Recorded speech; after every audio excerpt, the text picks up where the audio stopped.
Because last weekend, another dead whale was found on America's eastern coast. I saw another whale had washed The up. media and the blogosphere have been full of stories recently asking if there's a connection between wind farms and whale deaths, which is a very good question.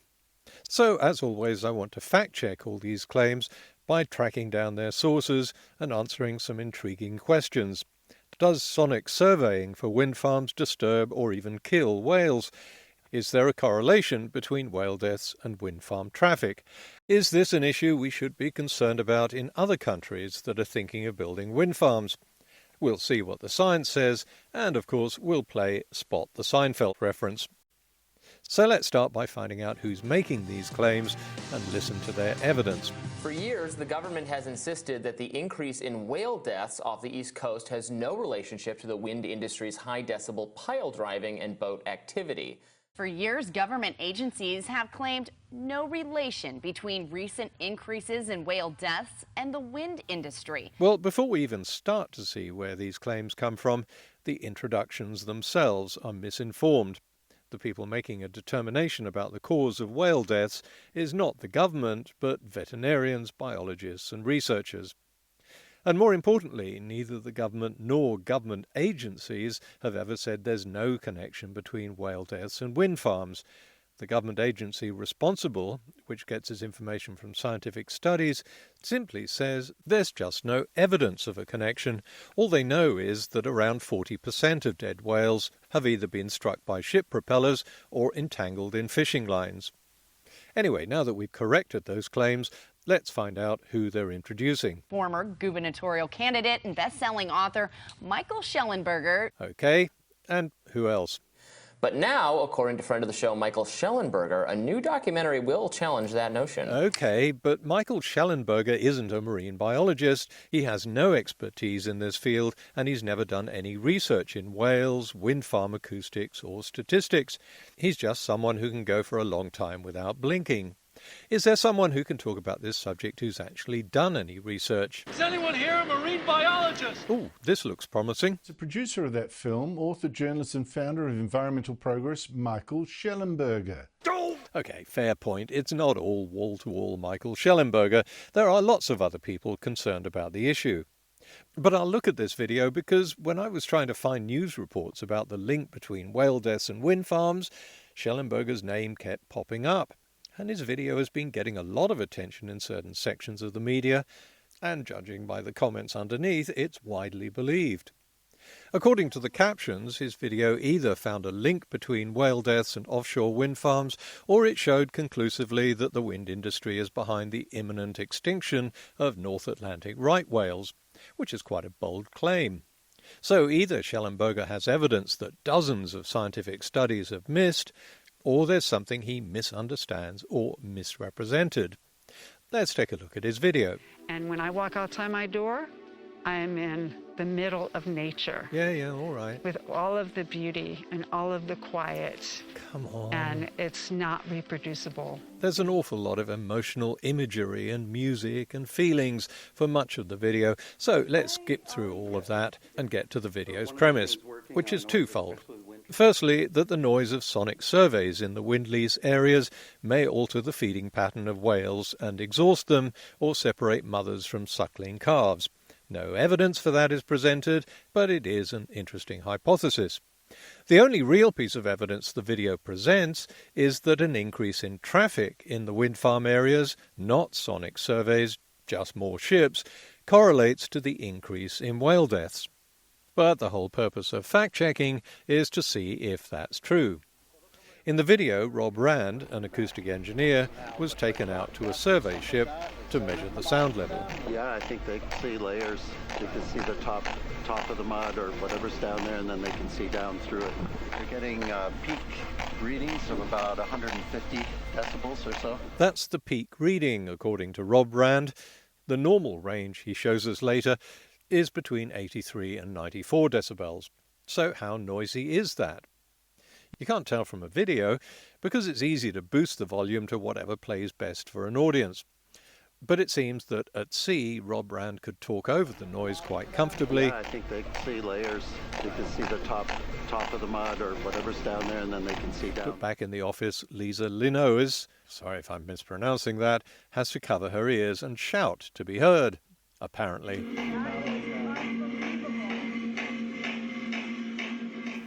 In other words, it all depends on whether you turn up the volume to 11. The numbers all go to 11. Look, right across the board. 11, 11, and most of 11, the and amps go up to 10. Exactly. Does that mean it's louder? Is it any louder? Well, it's one louder, isn't it? It isn't very scientific and doesn't really tell us much. So let's look at how loud survey ships are compared to other noises in the ocean, and then we'll see what that means for the whales. We'll use the screamometer as a kind of non-scientific scale. This table comes from a 2009 study by John Hildebrand, recording the noise levels of various human activities in the ocean. This is a typical sonar system as used by ships surveying the sea bottom for wind farms. This is a similar system, and they both have a noise level of around 231 decibels at source. Of course, the further away you are from that source, the lower the reading. And it's a characteristic of this kind of sonar that the noise projects in a cone downwards. So this is where that stands on Schellenberger's less than scientific screamometer. It's above the level given off by a single cargo vessel travelling at 16 knots, 192 decibels, which might score a on our screamometer, but cargo vessels, shipping boats, cruise liners and warships are much more numerous than survey ships, and the combined effect of dozens or even hundreds of ships using their propellers gives a constant ambient sound that is way above 90 decibels in a busy area. Also, unlike sonar surveying, the noise goes out in all directions. So, for the very unscientific screamometer, we have to give the combined effect of ships' propellers a... The next loudest common noise is pile driving at around 237 decibels, and this is also associated with wind farm development. Then comes naval sonar used in anti-submarine activity, but by far the loudest common noise in the ocean, seismic surveys during oil exploration, hits 260 decibels because they use air guns. Not so loud, you say? Wait, you haven't heard it yet. There you go. Instead of a pinging sound to the seafloor, which is what sonar survey ships use, seismic surveys use a blast of air bubbles, creating a shock wave which can be heard and felt in the water for dozens of miles. It has to be that strong because, while sonar surveys only have to look below the mud and map the bedrock, oil companies need to map what's underneath the bedrock for hundreds of meters. Studies show that whales are affected by these noises, and the louder the noise, the greater the effect. At the level of sonar surveys, they change whale behavior. At the level of seismic surveys, whales swim away from the noise and may experience ear damage and disorientation. Details and sources are always in the video description, so please go there if you want to find out more. There's no doubt that this cacophony of sound is damaging to whales. So what evidence is there that only sonar surveys for wind farms are causing these excessive whale deaths off the coast of New England, and not sonar surveys updating charts for the Coast Guard, or engaged in a geophysical research program, or doing routine surveys for the Navy, or mining companies, or dredging companies? Schellenberger says wind farms are to blame because... The first thing is to say that we see a very strong correlation between the industrial wind activity and these whale deaths. So we actually, in the research we show, and it's in the documentary film, we show that there has been an increase and a strong correlation to those periods of wind industry activity going back to 2017. So let's look at the evidence for that presented in his video. Uptick truly happened beginning in 2016. There was a slight dip in deaths in 2022. And in the first 6 months of 2023, so just half the year, we've had roughly 40 plus whales have died. It's amazing and depressing. It is depressing, but before we jump back to playing on people's emotions, I'm a bit confused about where the correlation is in what we've just seen. Let's skip through the emotional editorial and see how this correlates with sonar surveys. Sorry, we've got a lot of feelings to work through. So if we look at early part, December 2016 through 6 months later into May of 2017, as you can see, there's like traffic, a few whales here and there. But as you can see in this lease area south of Martha's Vineyard, there's really no traffic at all. Yet, as the video points out, 2016 was when whale deaths suddenly started to increase. The uptick truly happened beginning in 2016. And that rise continued into 2017, again when the video says there was no traffic in the wind lease area they focus on. So no correlation. And if you're wondering why they've changed from trying to find a correlation with sonar surveys to a correlation with marine traffic, I have no idea either. Then the video skips a couple of years, for some reason, and goes straight to 2019. If we go now, this is January to May 2019, and boom, this is the whole New York Bight all the way out, as you can see. Lots of traffic. Lots of whale strandings and deaths, or whale deaths. So, from 2017 to 2019, when the video says traffic in the wind farm area went up, it shows the number of whale deaths going down. So again, no correlation. Then the video leaves out the data for 2020 and most of 2021, for some reason, and shifts to a completely different wind lease area further south. So this is October 21 to February of 2022. And then when we switch, we see all this lease area traffic. But as the video showed earlier, whale deaths went down in 2021 and 2022. And I didn't just pull these numbers out of a hat. I'm using the same figures the video uses.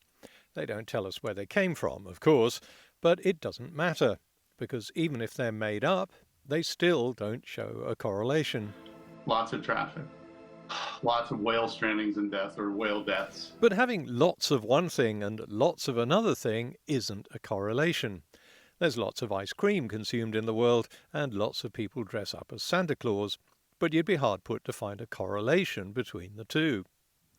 A correlation means a matching of trends, so that when wind farm activity goes up, whale deaths go up. But the video shows quite convincingly that the opposite happens for both of the two time frames shown, and if there was a correlation, a sudden uptick in whale deaths ought to correlate to an uptick in wind farm activity, not a complete absence of wind farm activity. The only correlation we can see is Schellenberger's claim that there's a correlation, which goes completely unchallenged and is gullibly believed based on, I'm guessing, blind faith and an unwillingness to spend time to go over the two separate parts of the video and see if they match up. Not only do we see no correlation between whale deaths and traffic in the New England wind farm areas, all sonic surveys come to that, we don't see it in other parts of the world either. Whale deaths are rising around the world, including places where there are no wind farms, and they aren't rising any faster in areas where there are more wind farms. For example, there are over 2,600 offshore wind turbines in the UK and only 7 in New England. So, if there was a correlation, we ought to have seen a rise in whale deaths reflecting that 37,000% difference. But we don't. An annual report that looks into all cetacean deaths around the UK shows, if you look at those violet-coloured bars, a fall in the number of cetacean deaths between 2004 and 2010, at a time when wind farm construction was rapidly rising. Same from 2011 to 2015. That's even clearer when the cetacean deaths are broken down by area. Wind farms are mostly concentrated on the east coast of England, as you can see from this map, but the number of cetacean deaths along the east coast, the light blue line, is little different to other parts of the English coastline. Still, this belief that there's some kind of correlation between whale deaths and wind farms has become an internet fact. It was put forward as evidence against wind farms by 30 New Jersey coastal mayors last year in an open letter to federal legislators. Again, they cited no study and provided no figures showing a correlation, and they repeated the claim that government agencies confidently determined that wind farm activities are not a contributing factor in recent whale deaths. That's not the conclusion of the government agencies responsible. And that claim was also made by Schellenberger's documentary. The lead-in says that for years the government has insisted that the increase...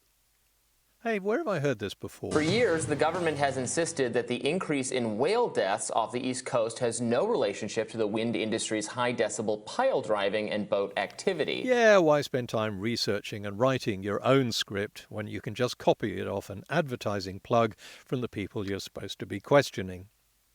The easiest way to find out what the government agency responsible says about whale deaths and wind farms is to check its website. I've never seen a statement saying there's no link, just that there's no evidence of a link or no known link, which is exactly what NOAA says here. And then this. Marine biologists that I've talked with over the years talk about avoidance and aversion, and that doesn't seem to be accounted for in the NOAA and BOEM paperwork that I've seen so far. They don't make the connection between a loud noise in the water and species moving away from that noise. Well, it took me all of 10 seconds to find this on NOAA's website. Grey whales or humpback whales may change their migratory path to avoid exposure to loud noises. And another 10 seconds to find this on one of the Bureau of Ocean Energy Management websites. A citation of this paper, which also talks about whales avoiding loud noises and moving away from the source of a noise. There's a lesson here, by the way. If you want to know what a person or an organization says, go and find out directly from them. Don't take the word of critics whose aim is to discredit them. Since everything that Schellenberger, the mayors and some media are telling us seems to be made up in the internet echo chamber, perhaps it's time we found out what the science says. Why did we see an increase in whale deaths from 2016? Is anyone here a marine biologist? There are a few hypotheses put forward by marine biologists. The most robust one is that warmer water causes fish and smaller organisms to move further north, or closer to the coast, and whales move with them. Ironically, the kind of warming that wind farms are being built to mitigate. The move brought whales into contact with heavier marine traffic, where most of the increase in whale deaths have been seen. Again, propeller strikes and fish line entanglements are the main culprit. I can usually predict the response I'm going to get in the comments section, so here's one post I'm going to head off at the pass right now. But surely, as a precaution, we should stop wind farm construction until we're sure. Now that is a matter of opinion, so for that, we need to go into the opinion room. Now my opinion is worthless, but since you ask, it seems a bit odd to curtail one economic activity without any evidence that it causes whale deaths and yet continue economic activities that are far more harmful and others that we know kill whales. For example, if we're going with the precautionary principle that loud noises may kill whales, then the loudest noises aren't wind farm activity, but airgun blasts used in seismic surveys for oil exploration. And wait, before you pull the plug on those seismic surveys, it would be a lot easier and more effective to stop having lobster for dinner, because we know that lobster pot ropes kill whales. Better yet, use a type of lobster trap that doesn't lead to entanglements. There are other measures that can be taken, like imposing a speed limit on cargo ships in areas where whales are found. Get rid of ghost nets that cause entanglements. Most environmental organizations that have been trying to protect whales for decades are concerned with all of those things, as well as wind farms. So I have to wonder why there's been this sudden interest in whale protection by people who are only interested in stopping wind farms and none of all the other much louder noises and none of the things that we know are killing whales. The same thing is happening in Australia, which is now considering offshore wind farms in New South Wales. One of the biggest opponents is Barnaby Joyce, a former leader of the Nationals Party, which predominantly... Hang on, have I got the wrong video here? No, that is Barnaby Joyce. His party predominantly looks after the interests of farmers, miners and other rural folk. Joyce seems very keen to stop wind farms because he says the noise will kill whales, but not so bothered that it stops him supporting the much louder airgun blasts used in oil and gas exploration. So I wondered, is it possible that these newbies to the whale protection movement are more about opposing renewable energy than protecting whales? To find the answer, let's take a look at who made that infamous video. It's funded, or as the caption puts it, generously supported, by two organisations, Public and Environmental Progress. Environmental Progress was founded by its president, who is, Michael Shellenberger. And the other organisation, Public, is a blog founded and run by, I'll let you guess. And if you guessed Michael Shellenberger, you're wrong. No, just kidding. Of course you're right. It's Michael Shellenberger. Shellenberger's two enterprises paid for a Hollywood director to make the video, and then Shellenberger, the producer, thanked himself for his generous support in making the videos that he produced. Okay. Joyce's opposition to renewable energy is understandable because a lot of his constituents are in coal mining and oil and gas production, so of course he has to oppose any new energy source that threatens their jobs. That's the way democracy works. Parliamentarians represent the interests of their constituents. But with Shellenberger it seems to be weirdly ideological. Through Environmental Progress, he thinks climate change is overblown and that action isn't necessary, at least not for decades, because it's all exaggerated by fraudulent scientists out to get research grants. His other organisation, Public, has never taken any interest in whales in the first place. Its blogs are all about politics. Nothing wrong with having a political blog, but it's important to remember that in the United States, politics is governed by the principle that you have to oppose whatever your political opponent proposes, however worthy it may be. If you can't find some legitimate reason to oppose it, most political pundits simply make something up, as we've seen. Look, there's no doubt that building wind farms is a noisy affair, and it's going to affect marine life and the environment.